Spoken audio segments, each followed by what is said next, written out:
جناب مضمون کا عنوان ہے ارطغرل پاکستان میں اہالیان پاکستان مبروک مبروک مبروک۔ فخر ملت اسلامیہ امیر غازی ارطغرل بن سلمان شاہ کایوی ترکمانی باذن وزیر اعظم ملک خدادات پاکستان بقالب اردو اپنے گھوڑے جوگانی اور جنگجوؤں سمیت پی ٹی وی پر تشریف لا چکے ہیں۔ مرحبا مرحبا مرحبا۔ جناب غازی ارطغرل کی آمد نے عوام پاکستان میں جو اسلام کی نشاط ثانیہ کے احیاء سے قریب مایوس ہو چکے تھے امید کی نئی جوت جگا دی ہے۔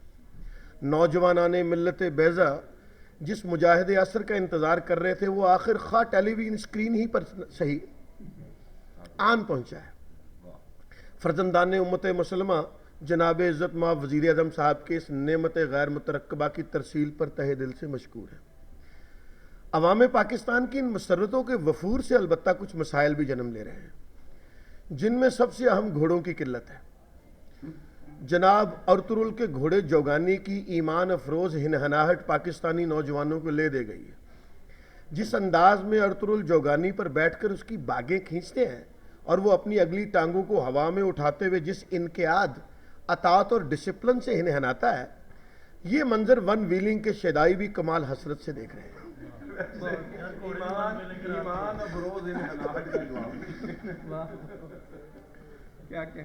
اسپِ ارطغرل کی افادیت دیکھتے ہوئے نوجوانان پاکستان نے دھڑا دھڑ اپنی موٹر کاریں اور موٹر سائیکلیں بیچ کر گھوڑے خریدنے شروع کر دیے ہیں۔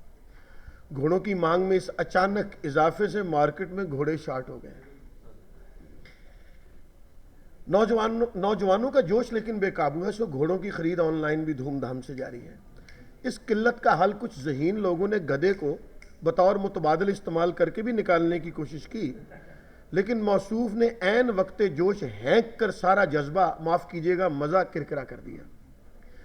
حکومت جہاں عوام کے دل ریش ارطغرل ڈرامے میں بے خود ہو کر ملکی مسائل سے مطلقاً لا تعلق ہونے پر خوش ہے، وہیں گاڑیوں کی جگہ عوام میں گھوڑوں کے استعمال کے فروغ پر پریشان بھی ہے کہ پیٹرول کی قیمتوں میں حالیہ کمی سے اسے سیاسی منفعت کی صورت میں کچھ حاصل وصول نہیں ہو رہا۔ یہ رمضان میں لکھا گیا تھا۔ دوسرا مسئلہ اس جدید دور میں تلواروں کا حصول ہے۔ ڈرامہ دل ریش ارطغرل کے پہلے سیزن کی ابتدائی چند اقساط دیکھنے کے بعد ہی لوگ تلواروں کی خریداری کے لیے بازاروں پر ٹوٹ پڑے۔ جناب ارطغرل جس مہارت سے ڈرامے میں بذریعہ شمشیر دشمنان اسلام کو انتہائی قلیل مدت میں نیست و نابود کرتے ہیں اس سے مسلمانان پاکستان تلوار کی افادیت سے از سر نو متعارف و متاثر ہو رہے ہیں، لیکن بازاروں میں شمشیریں اونقا ہیں۔ ان کی عدم دستیابی پر عوام میں سخت مایوسی پائی جاتی ہے۔ لوگوں کا کہنا ہے کہ ہم تلواروں کی مارکیٹ سے مزید عدم موجودگی برداشت نہیں کر سکتے اور حکومت اگلی قسط سے پیشتر وافر تعداد میں ان کا انتظام کرے۔ ڈرامے میں چونکہ بار بار مسلمان جنگجو کفار سے بذریعہ شمشیر نمٹتے ہیں اور انہیں گاجر مولی کی طرح کاٹتے پھرتے ہیں، لہذا بچوں کا جوش ایمانی مسلسل بڑھتا رہتا ہے۔ والدین کے مطابق بچے ہر قسط کے بعد گھر میں موجود ڈوئیاں اور کڑچھے بطور شمشیر استعمال کرتے ہوئے توڑ رہے ہیں، سو اس سے پہلے کہ ڈوئیوں اور کڑچھوں کی قلت پیدا ہو حکومت فی الفور تلواروں کی مارکیٹ میں دستیابی ممکن بنائے۔ بچوں کی طرح نوجوان بھی ہر قسط کے بعد اپنے کرکٹ کے بیٹ، بیڈمنٹن کے ریکٹ اور ہاکیوں سے محروم ہو رہے ہیں کہ ہنوز یہ اشیاء تیغ ارطغرل کا متبادل ثابت نہیں ہو پائیں۔ تلواروں کی عدم دستیابی سے سب سے زیادہ نقصان مالیوں کا ہوا ہے، جن سے ملک کے مختلف حصوں میں سینکڑوں کی تعداد میں گھاس کاٹنے والی تلواریں بزور چھین لی گئی ہیں۔ ان واقعات کے بعد ملک کے تمام عجائب گھروں کی سیکیورٹی سخت کر دی گئی ہے۔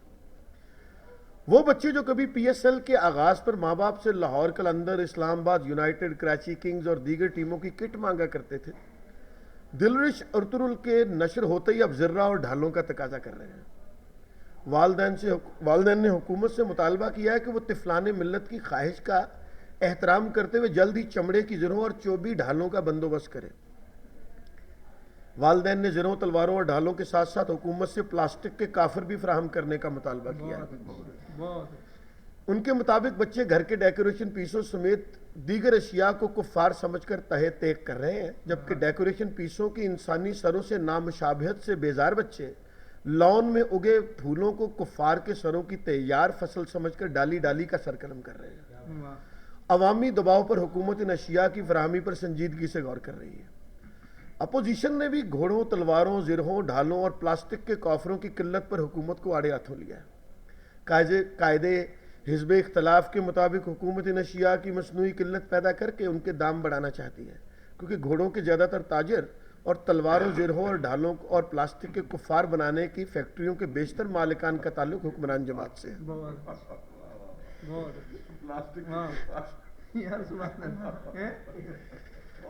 مذہبی جماعتوں نے اپوزیشن کے پلاسٹک کے کفار فراہم کرنے کے بیان اور عوامی دباؤ پر حکومت کی نیم رضامندی پر گہری تشویش کا اظہار کرتے ہوئے اسے غیر شرعی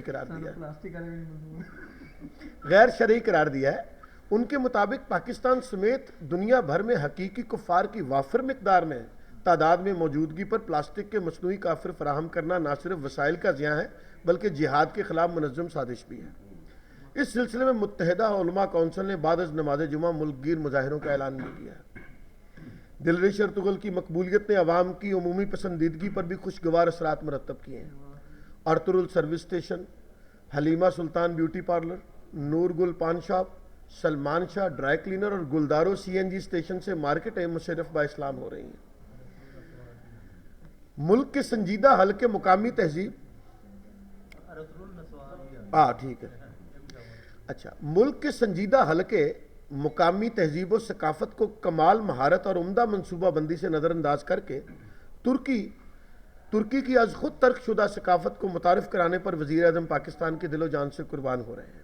ان کا کہنا ہے کہ یہ ڈرامہ جہاں قومی ٹیلی ویژن سے نشر ہو کر کامیابی سے بادشاہت، مطلق العنانیت اور شہنشاہیت کے عملی فوائد سے عوام کو بہرہ مند کرے گا، وہیں جمہوریت جیسے فضول اور ناکارہ نظام کو اس کی بنیادوں میں لاکھوں سر پھرے حریت پسندوں کا لہو ہے سے نجات دلانے میں بھی اہم کردار ادا کرے گا۔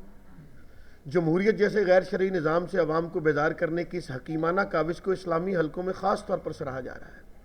ملک کے سر پھرے حلقوں کا کہنا ہے کہ وزیر اعظم پاکستان نے اس ڈرامے کے ذریعے جس طرح عصری مسائل کو کلہم نظر انداز کرتے ہوئے امت کی صدیوں سے مجروح انا کو عثمانی ترکوں کی عظمت رفتہ میں پناہ گزین ہونے کا موقع عنایت فرمایا ہے، اس احسان عظیم پر عوام بازد حیات بھی ان کے شکر گزار ہوں گے۔ اوروں کو تو چھوڑیے، اس ڈرامے کی چند اقساط دیکھ کر میری اپنی حالت بڑی جذباتی ہو گئی ہے۔ سحری کے وقت بازار سے دہی لانے کے لیے موٹر سائیکل کو ایسے کک مارتا ہوں جیسے گھوڑے کو ایڑ لگا رہا ہوں۔ ریس دیتے وقت یوں گمان ہوتا ہے جیسے میرے ہاتھوں میں جوگانی کی باگیں ہیں، سو ریس پر ریس دیتا ہوں۔ دل سے چاہتا ہوں کہ بائک کا اگلا پہیہ یوں اوپر اٹھے جیسے ارطغرل کے بیٹھتے ہی جوگانی اپنی اگلی ٹانگیں اٹھاتا ہے۔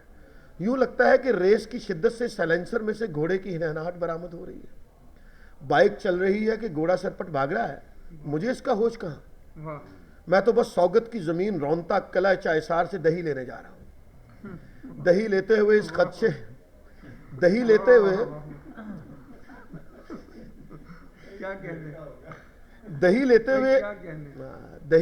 اس خدشے کے تحت کے راستے میں منگول مجھ پر حملہ آور ہو کر دہی لوٹنے کی کوشش کریں گے، احتیاطاً شاپر ڈبل کرا لیتا ہوں اور پھر سرپٹ بائک بگاتا، معاف کیجئے چلاتا کائی قبیلے پہنچتا ہوں جہاں ڈھول بجا کر میری آمد کا اعلان ہوتا، لیکن اچانک بیگم کی آواز گونجتی ہے، سحری دا ٹائم مک گیا ہے، ہن چپ کر کے دہی فریج وچ رکھ دیو۔ اللہ دے واسطے کو کم ویلے سر بھی کر لیا کرو۔ جدوں دا ایک کمبخت ڈرامہ آیا ہے، نال ستے نیانیاں نوں بھی نیندر وچ منگول سمجھ کے کٹ دیندے نے۔ بیڑا غرق اس ڈرامے دا۔ اور میں اس دیسی آواز کو سن کر بادل نخواستہ ترکی سے براہ راست لاہور پہنچ جاتا ہوں۔ ہائے حقیقت! بہت کیا بات ہے!